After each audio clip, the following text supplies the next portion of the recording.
Miss হবে না আপনার পছন্দের টিভি শো। দেখুন জি5 অ্যাপে একদম ফ্রি।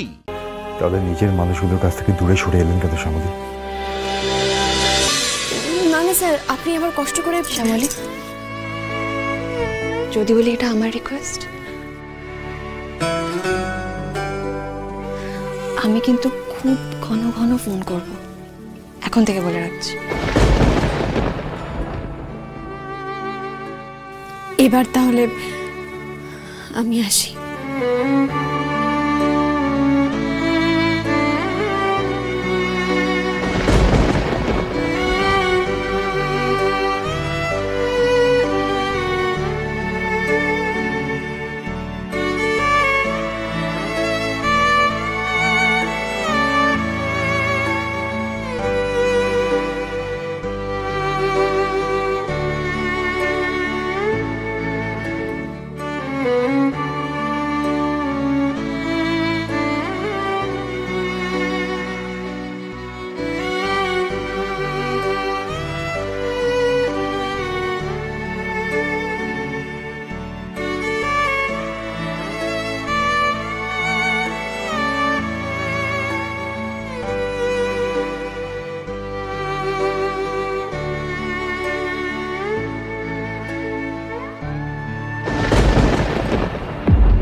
আসুন।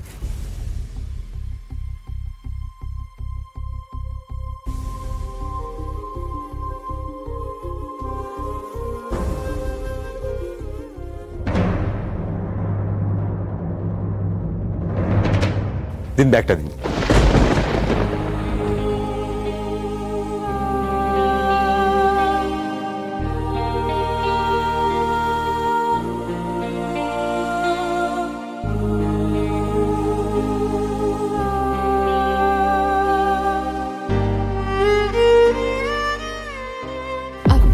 স্যার, আমি গুছিয়ে নিতে পারবো, আপনি তাহলে এখন যান স্যার।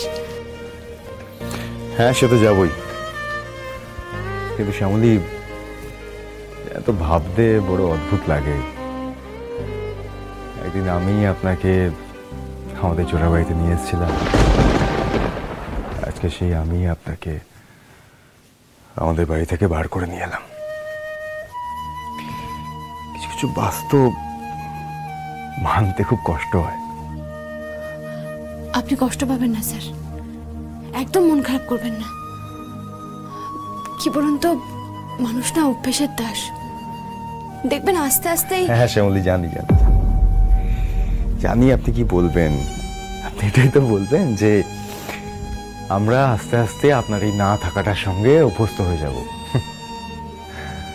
আর আপনি এখানে আমাদের থেকে দূরে নিজের এই একা থাকাটা সেলিব্রেট করবেন, তাই তো? তা হয় নাকি স্যার? একটা কথা বলি স্যার, হ্যাঁ আমি হয়তো ওই বাড়ি থেকে অনেকটা দূরে চলে এসেছি, কিন্তু ওই বাড়ির মানুষগুলোর মন থেকে কিন্তু দূরে সরে আসিনি। আমি মানসিকভাবে আজীবন ওই মানুষগুলোর সঙ্গেই থাকবো, পাশেই থাকবো। বেশ, ঠিক আছে। আমি যদিও জানি এই কথাগুলো আর বলে কোনো লাভ নেই আপনাকে, তাও বলছি যদি কোনো অসুবিধা হয় প্লিজ বলবেন। নিশ্চয়ই বলবো স্যার, এই এত বড় শহরে আপনারাই তো আমার নিজের মানুষ। তবে নিজের মানুষগুলোর কাছ থেকে দূরে সরে এলেন কেন শ্যামলী?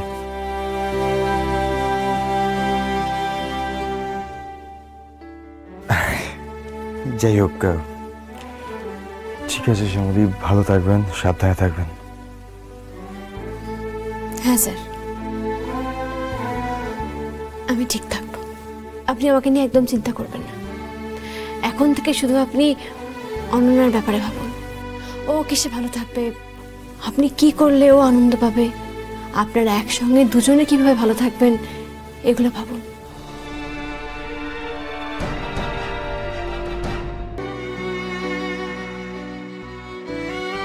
আমি উপরে দাদু ভাই শোনো না, বলছি তুমি তো অফিস যাবে আর শ্যামলীর সঙ্গেও দেখা হবে, পিঠে বানাচ্ছিলাম, ওর জন্য দুটো নিয়ে যাবে?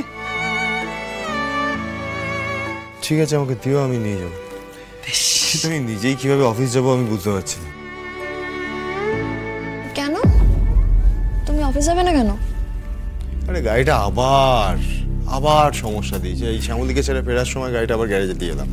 এই এক জিনিস নিয়ে দুদিন অন্তর।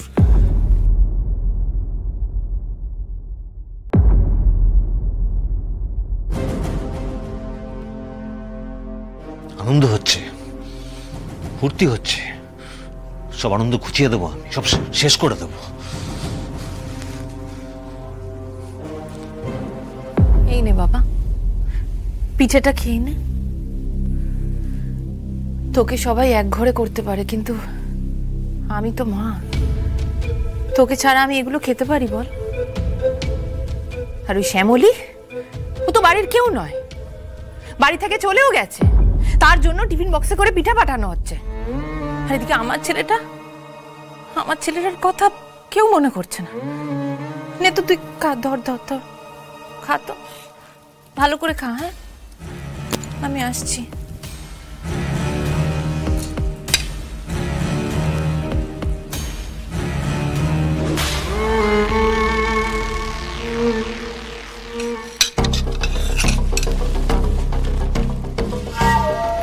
কি বলে গেল মা? শ্যামলী বাড়ি থেকে চলে গেছে? এটাই তো সুযোগ, এবার আর কেউ আমাকে বাধা দিতে পারবে না। কি অরুণবাবু স্যার ফোন করছে? এই ধরো, দেখো কি বলছে। হ্যাঁ স্যার বলুন, কোনো খবর আছে? শ্যামলী বাড়ি ছেড়ে চলে গেছে। কি বলছেন স্যার, তাই? বুঝতে পারছো তো, এই সুযোগ কিন্তু আর বারবার আসবে না। এবার যেমন করেই হোক না কেন আমাদের সাকসেসফুল হতেই হবে। চিন্তা করবেন না স্যার, আজকেই ভবের খেলা সাঙ্গ হবে। রাখছি।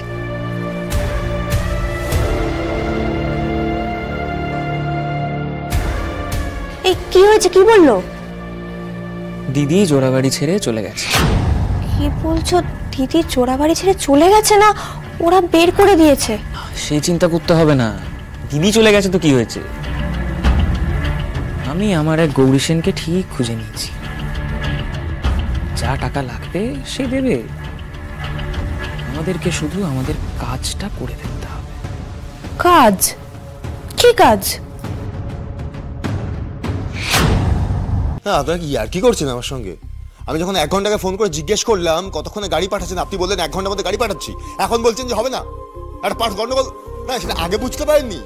What nonsense is this? আমি এখন ক্যাব বুক করে যাব? আমার অফিস যেতে কত দেরি হবে আপনি জানেন? না না, আপনি রাখুন, আমি দেখছি। কি ননসেন্স! আপনার না কোনো সেন্স নেই, জানেন তো? রাখুন আপনি। দাদু ভাই, কেন এত মাথা গরম করছো? কি করবো বলো তো, অফিস যাওয়ার সময় সমস্ত। রোজ তো ঠিক সময় অফিস যাও, আজকে একটু দেরি হচ্ছে, কিচ্ছু হবে না। জি5 ডাউনলোড করুন আর সব এপিসোড দেখুন একদম ফ্রি।